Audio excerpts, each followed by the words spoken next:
They fired me for working 2 jobs. They forgot I was holding the whole deal together. I never thought I'd share this online, but after everything that happened, staying quiet feels like letting them win. So here it goes. 3 years ago, I took a job at a mid-sized healthcare tech company that loved to brag about its family culture while quietly burning through people like disposable batteries. I was 31, recently divorced, desperate for stability, and proud of myself for landing a role that sounded important on paper: Operations Program Manager. What that really meant was I became the human glue holding together 5 departments that barely spoke to each other unless something was on fire. I fixed scheduling disasters, translated executive nonsense into actual tasks, smoothed over vendor meltdowns, and absorbed blame whenever timelines slipped. I told myself this was normal, that paying your dues looked like exhaustion and missed lunches and Slack messages at midnight. My boss, Greg, loved to say I was so reliable it scared him, which I later learned was corporate code for "we will never promote you." Still, I worked harder, believing consistency would eventually turn into recognition. Around year 2, after my 3rd skipped raise cycle and a performance review that praised my attitude more than my results, I started freelancing quietly on nights and weekends. Nothing shady, nothing competitive, just operations consulting for a nonprofit startup that paid me per project and treated me like my brain mattered. That extra income helped me breathe again, helped me stop choosing between groceries and my student loans. I never hid the work, but I also never advertised it, because something about this place told me honesty would be used against me. I didn't realize how right I was until the Tuesday morning Greg asked me to hop into a quick HR sync, smiling the way people do right before they push you off a cliff.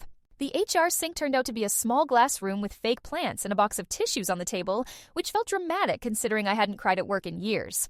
Greg sat beside Marla from HR, her laptop already open like a shield. And the moment the door closed, I knew this wasn't a conversation, it was a script. Marla thanked me for my time and contributions, using that careful tone people use when they've already decided your fate, and then asked if I was currently engaged in any outside employment. The way she emphasized currently made my stomach drop. Greg didn't look at me, just folded his hands and stared at the table. I answered honestly, because lying felt pointless at that stage, and said yes, I did some freelance consulting on my own time. Marla nodded as if she'd been expecting that and slid a printed copy of my employment agreement across the table, highlighting a vague clause about undisclosed professional engagements. I remember thinking how strange it was that this clause had never come up when executives bragged about their side ventures at happy hour. Marla explained that they had received an anonymous report suggesting my outside work posed a conflict of interest, though she couldn't specify how, since the nonprofit I worked with wasn't even in the same industry. Greg finally spoke then, saying he felt disappointed and that trust was foundational to the team. I wanted to laugh at that, at the irony of hearing about trust from a man who had taken credit for my work in 3 separate all-hands meetings.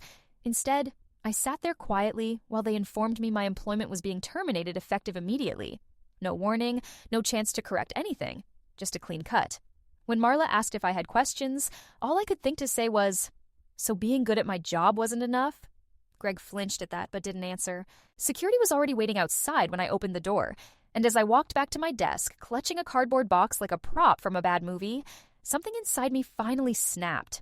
Not loudly, but cleanly, like a rope pulled too tight for too long. Being escorted out of the building was surreal in the quietest way, like the world had been muted while I packed up my life into a box meant for paper reams. People pretended not to look, which somehow hurt more than staring would have, and I kept my head high because pride was the only thing they hadn't managed to take yet. Once I reached the parking lot, the adrenaline drained out of me all at once, leaving behind a shaky calm that felt almost peaceful. I sat in my car for a long time, just breathing, rereading the termination email already sitting in my inbox like a digital gravestone, and then I laughed, a short, sharp sound that startled even me. They had fired me for working 2 jobs, but what they never bothered to verify was which 2 jobs I actually had. Because the nonprofit I'd been consulting for wasn't just any side client, it was a pilot partner for a major healthcare network that my company had been aggressively courting for months. I was the reason that partnership existed at all, the invisible bridge they thought had built itself. I'd kept that knowledge compartmentalized, professional, ethical, because I still believed in doing things the right way. Sitting there with my box on the passenger seat, it finally hit me that loyalty in corporate America is a one-way transaction until the moment it isn't, and then suddenly it's your fault for believing in it. My phone buzzed with a message from the nonprofit's director asking if I could jump on a call later that afternoon. And for the first time all day, I smiled. I went home, unpacked my box onto my kitchen table like evidence, and made coffee in the middle of a weekday, something I hadn't done in years. As I stared out the window, I realized I wasn't scared anymore. I was unemployed, yes, but I was also free in a way I hadn't been since before Greg ever learned my name. What I didn't know yet was that my former company was about to learn the difference between replaceable and invisible, and that lesson was going to cost them far more than my salary. By Friday morning, I'd gone through the full emotional carousel. Anger, relief, nausea, then a weird buzzing focus that made me clean my apartment like I was prepping for company. I told myself to be practical, file for unemployment, update LinkedIn, message a few old coworkers, pretend this was just a normal career pivot. But the first sign it wasn't normal came at 9:12 a.m., when my phone rang with a number I recognized from memory, even though I'd deleted half my contacts the night before. It was Lana, the executive assistant to our COO, and she never called me directly unless something was about to explode. I let it ring twice, mostly because I was petty, then answered with my calmest voice. "Hey, Lana." There was a pause, like she'd expected me to be sobbing. "Hi. So, quick question," she said, words tumbling out too fast. "Do you happen to still have the revised vendor cadence doc, the one you built for the network care pilot?" My stomach tightened, because that doc wasn't just a schedule, it was the entire operational backbone of a deal they'd been bragging about in board decks for months. "I'm not sure," I said carefully. "Why?" Lana exhaled like she'd been holding her breath since Tuesday. "Greg said you kept all that stuff in your personal system and that it's not in the shared drive. And the pilot kickoff is Monday." I almost dropped the phone laughing, because of course Greg would blame me while admitting he'd never bothered to understand what I did. "Lana," I said, as gently as I could manage, "I didn't keep anything in my personal system. I kept it in the project folder I asked for 6 times and never got." Silence, then a smaller voice. "He told the COO you sabotaged the handoff." That word, sabotaged, hit me like an insult wrapped in fear, and for a second I saw exactly what they were doing. Rewrite the story so my absence looked like malice instead of consequence. "I didn't sabotage anything," I said. "I got terminated, effective immediately. Remember?" Lana lowered her voice. "They're in a war room. Greg's been yelling for an hour. The COO asked me to find you like you're a missing laptop." I stared at my coffee, watching the cream swirl, and realized the leverage I'd never wanted was now sitting in my lap. "Tell them I'm unavailable," I said, and when Lana whispered, "Please," I added, "also tell them the nonprofit partner's name is Brightbridge, and they don't like surprises." Then I hung up, hands steady, heart pounding, because I knew the moment Greg realized what I'd just implied, he'd panic hard enough to crack his own narrative. The next hour was quiet, which honestly made it worse because I knew corporate panic didn't look like screaming right away. It looked like frantic Slack messages in private channels, and people quietly checking calendars to see who they could blame. Around noon, my old work phone, yes, they'd somehow forgotten to disable the number, even though they deactivated my badge within seconds, started lighting up with texts that felt like they'd been drafted by a committee of cowards. First was Greg. "Hey, can we talk? Just want to clear up a few loose ends?" Then Marla from HR. Following up re-transition items, please advise availability. Then, unbelievably, a group message from 2 directors who hadn't spoken to me in months. "Hope you're doing okay. Quick question about the network care pilot workflow." The wording was so casually upbeat it made my teeth hurt. I didn't respond, not because I was trying to punish anyone, but because I suddenly understood that answering would validate the version of events where I was still their resource. I wasn't. I'd been fired. In my head, I replayed the last 6 months like a highlight reel of warnings I'd given, the shared drive permissions I'd requested, the process docs I'd begged people to review, the handoff meetings Greg canceled because he didn't want to confuse the team with too much detail. He'd wanted me to keep the whole thing in my head so he could keep pretending he owned it. The nonprofit director, Jade, called me at 2 p.m. and sounded cautious, like she could sense something was off without knowing what. I told her the truth, but carefully, because professionalism is muscle memory. I'd been terminated unexpectedly, and I wanted to ensure Brightbridge's commitments to network care were still protected. Jade went silent for a beat, then said, "Wait, you're the one who built the cadence and escalation structure? You're the relationship." I swallowed, because hearing it out loud made my throat tighten. "Yes," I said, "and I didn't plan on leaving like this." Jade's voice hardened in a way that made me feel weirdly safe. "Okay, then we need to talk about what network care is actually paying for." She explained that NetworkCare's procurement team had already expressed concerns about my company's lack of clarity and that their legal department was asking for named point of contact assurances Greg had promised were handled. Jade asked if I would consider coming on as a paid advisor directly to Brightbridge for the duration of the pilot because she didn't trust my former employer to execute without me.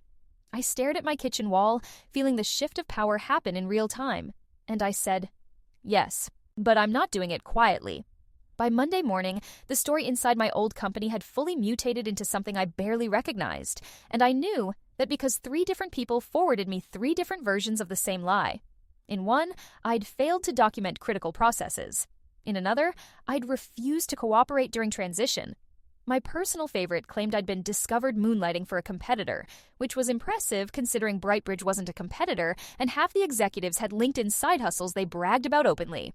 What none of those versions explained was why the NetworkCare kickoff meeting had been abruptly postponed due to internal alignment issues, or why the COO had canceled her vacation to support an urgent operational review.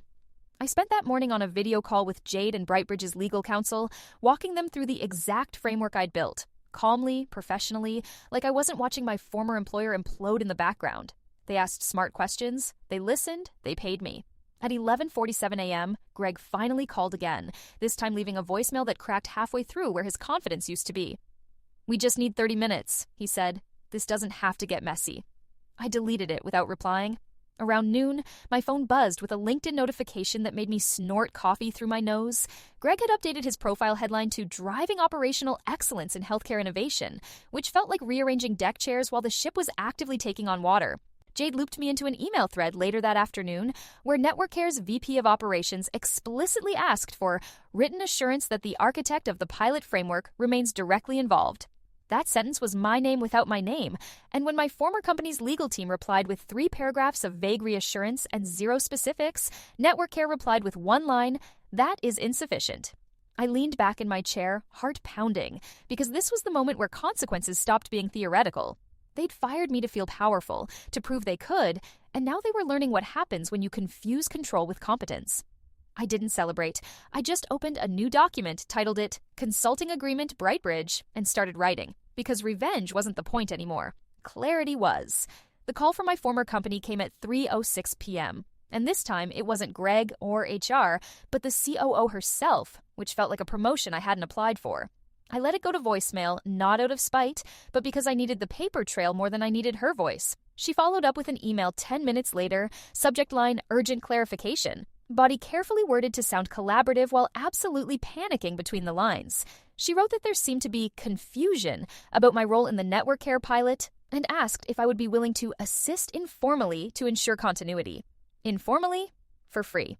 After terminating me for alleged misconduct, I stared at the screen, stunned by the audacity, then forwarded the email to Brightbridge's legal counsel with a single sentence. FYI, this is the level of governance they're operating with. The response came back almost immediately. Understood.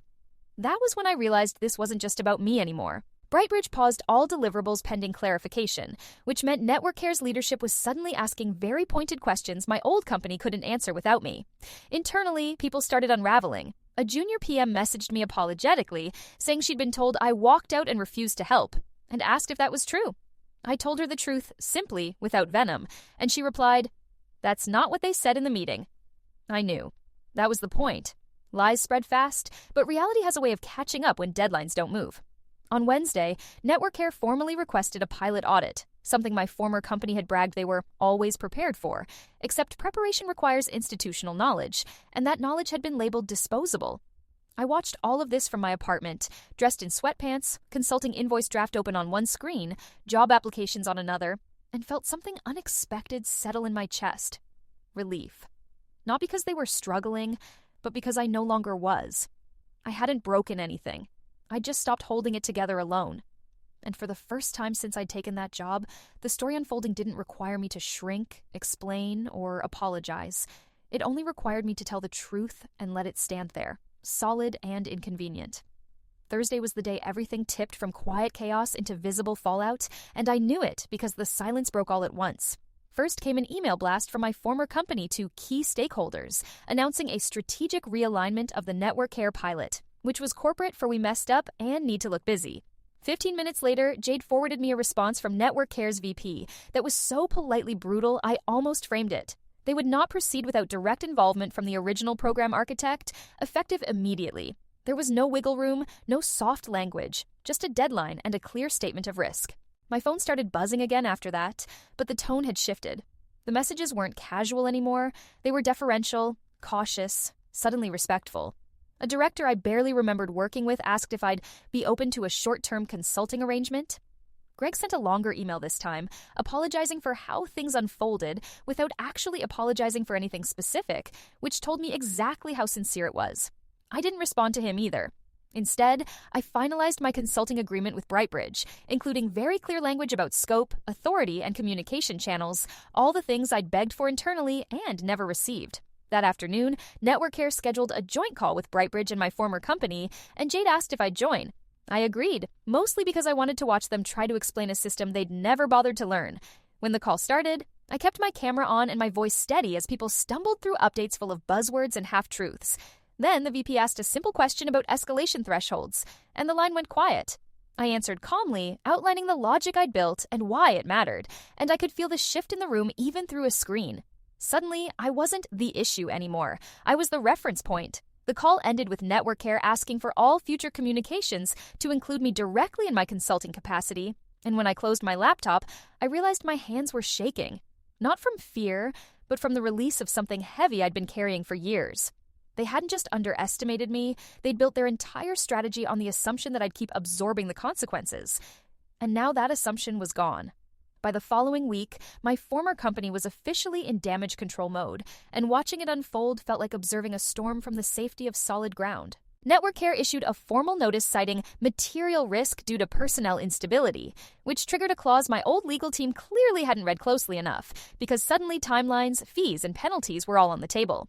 BrightBridge looped me into every call, not as a courtesy, but as a requirement, and each time my name appeared on an agenda, I felt the weight of how invisible I'd been before.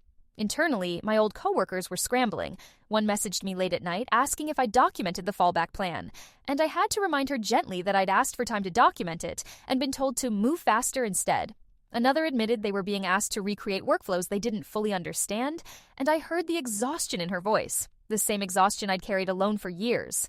Greg stopped trying to contact me directly after legal told him to route everything through counsel, which felt like a small mercy. The COO sent one final email acknowledging that my termination had been handled poorly and asking if I'd consider returning as a consultant under their umbrella. I read it twice, then forwarded it to BrightBridge with a simple note: conflict of interest, declining. Saying no felt better than any dramatic confrontation could have. Meanwhile, my calendar filled with actual work that respected my time, my boundaries, my expertise. I billed hours without guilt. I logged off before dinner. I slept. On Friday afternoon, Network Care formally restructured the pilot, naming BrightBridge as the primary execution partner and relegating my former company to a limited support role, which was corporate speak for demotion. I sat on my couch staring at the email confirmation, not smiling, not celebrating, just breathing in the quiet certainty that this wasn't luck. This was what happened when you stopped letting people benefit from your silence. The first time I saw my name weaponized in a meeting invite after all this started, it was almost funny in a dark way. Pilot stabilization sync, include me for continuity. Not invite her, not consultant, just my name as a dependency, like I was a server they'd finally admitted existed after ignoring every outage alert. BrightBridge handled it professionally, but I could tell Network Care's patience had worn thin with my former company's constant reframing. On a Monday call, one of their directors asked, point blank, why I'd been terminated days before kickoff, and the COO gave a polished non-answer about policy alignment. Then the Network Care director asked, even more bluntly, why they hadn't verified whether my outside work was actually competitive before firing the person who designed the entire escalation structure. Silence. You could practically hear someone's legal brain sprinting across a minefield. I didn't jump in to rescue them because it wasn't my job to protect their narrative anymore. I simply stated calmly that my outside consulting had been disclosed verbally to my manager in early stages as non-overlapping nonprofit operations work, and that I'd requested written clarity on the conflict policy twice with no response. That was true, and the truth has a way of landing heavy when everyone else is juggling spin. After the call, Jade told me Network Care's leadership had asked BrightBridge privately if I'd be willing to step in as interim program lead for the remainder of the pilot, bypassing my old company entirely. My chest tightened. Not with fear, but with the strange grief of realizing how easy this could have been if anyone had simply listened before. Still, I said yes, with conditions, direct access to stakeholders, documented authority, and no communication through Greg for efficiency. Jade laughed once, sharp and delighted, and said, "Done." 2 days later, I got a Slack message from a former colleague. Greg had been pulled off the account and reassigned pending review, which was the closest corporate gets to publicly admitting someone screwed up. I stared at that message for a long time because I didn't feel triumphant the way movies tell you you're supposed to. I felt tired and validated and weirdly sad for the version of me who'd once believed being useful was the same thing as being valued. The week after Greg got reassigned, my old company tried to pretend none of it had happened, like if they spoke in enough calm bullet points, the damage would politely unexist. They sent Network Hair a revised project plan with a new name stamped on it. Some director from a different division who clearly didn't know the work but had the right title for optics. And the plan read like someone summarized my entire framework after overhearing it in a hallway. Network Hair wasn't buying it. On our next steering call, their VP asked for a live walkthrough of the escalation tree, including who owned what when alerts hit after hours, and my former company's new lead started fumbling through answers like she was reading flashcards under the table. I let her stumble for a minute longer than necessary, then stepped in with the actual structure and the why behind it, because the pilot still involved real clinics and real patients, and I wasn't going to let their pride create risk. After the call, that new lead messaged me privately on LinkedIn, of all places, saying she'd been thrown into this without handoff and asking if I'd share my documentation. I felt a flash of sympathy because I recognized the position, set up to fail so leadership can blame you later. And I also felt my boundaries snap into place like a door latch. I offered her a paid knowledge transfer session through Brightbridge at my consulting rate, documented, recorded, and scoped. She didn't respond. That told me everything. They didn't want help, they wanted access without accountability. Meanwhile, Network Hair's procurement team moved fast. They amended contracts, shifted budget, and formalized Brightbridge as the execution arm, which meant my former company's role shrank even further. The COO emailed me again, this time with a warmer tone and a "we miss your leadership" line that would have melted me a year ago. It didn't now. I replied once, professionally, with one sentence. All communications must go through Brightbridge Council. The next day, I got a notification that my old company had posted an opening for my exact role, but with a new title, a higher salary band, and the words, "must manage complex cross-functional pilot programs." I stared at the listing until I started laughing, because the cruelest part wasn't that they'd fired me, it was that they'd finally admitted what I'd been doing all along. Just not for me. Seeing that job posting unlocked something sharp and clear in me, not anger, but recognition. Like finally seeing the outline of a shape that had been there the whole time. They hadn't misunderstood my value, they'd understood it perfectly, and decided it was cheaper to extract than to reward. Around the same time, Brightbridge asked me if I'd consider staying on beyond the pilot as a permanent operations lead, because Network Care had already asked what it would take to replicate the framework across 3 additional regions. I took a day to think about it, not because I doubted myself, but because I wanted to choose intentionally instead of reacting from burnout. I went for a long walk, something I never had time for before, and let myself imagine a version of work that didn't require bracing for disappointment. When I said yes, I negotiated like the person I'd become instead of the one I used to be. Clear scope, real authority, flexible hours, and a compensation package that made my old salary look almost insulting. Brightbridge didn't flinch. They thanked me for being direct. That still catches me off guard, how easy respect feels when it's genuine. Meanwhile, my former company's internal fallout leaked outward in quiet ways. A director quietly resigned. A PM updated her LinkedIn status to open to work. Someone forwarded me a screenshot of an all-hands slide about lessons learned in talent retention, and I had to close my laptop because laughing too hard felt unkind. Greg's name disappeared from org charts. No announcement, no goodbye post, just gone, which felt fitting given how easily he'd erased others. Network Care officially removed my old company from future bids 2 weeks later, citing strategic misalignment. And when that email landed, I felt a strange mix of sadness and relief. Not because I wanted them to fail, but because I finally understood that their success had always depended on people they refused to see. And once those people stopped carrying the weight, the cracks didn't take long to show. By the time the dust settled, my life looked so different it almost scared me, like stepping into a room you've dreamed about for years and realizing it's real.